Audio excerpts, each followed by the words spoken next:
In this week's One Big Thing in Livestock Markets, we're going to take a look at last week's record high Choice Select beef price spread. So if we go back for just a second and talk about the box beef cutout value, or the Choice or Select beef cutout value, the cutout value is the sum of the values of all the primal cuts of beef weighted by their appropriate weights to kind of get you to a carcass value at wholesale. So whether we're talking Choice or Select cutout value, it's that Choice quality versus a Select quality grade. And of course the quality grade is measured in large part by the amount of marbling. So our grades are Prime, Choice, Select, and then the other ones.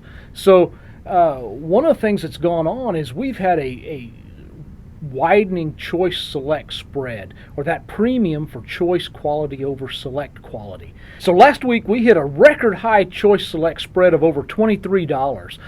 That's the highest level going back to 1999 in the data, eclipsing several weeks in 2004 and 2006, where we were also well over $20 in Choice Select spread.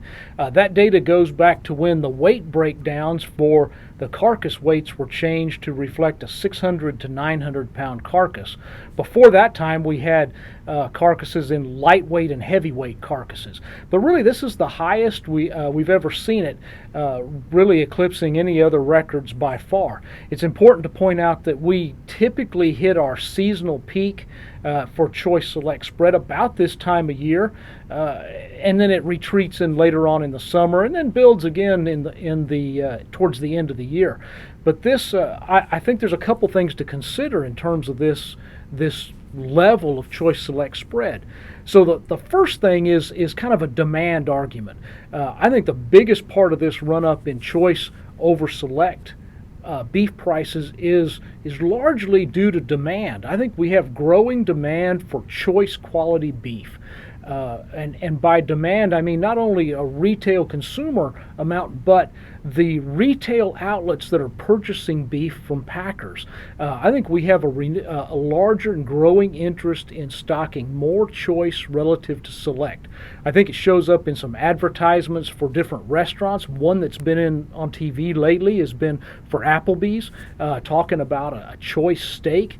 I think we see the same thing at some grocery store retail outlets aggressively moving into stocking more Choice, and even upper 2/3 of Choice, even higher quality beef. So that demand is really pulling that price of Choice relative to Select higher. I think I'd also talk about a little bit of some supply side differences. While we're producing more beef this year than we did last year, that mix of Choice and Select is changing too. If we look back at April, in April we had the highest amount or percent of beef grading Choice for any April going back through time. In May we really started seeing some declines, as we often do, in the percent of beef grading Choice, but we actually had some weeks with less beef grading Choice as a percent wise than we did the year before.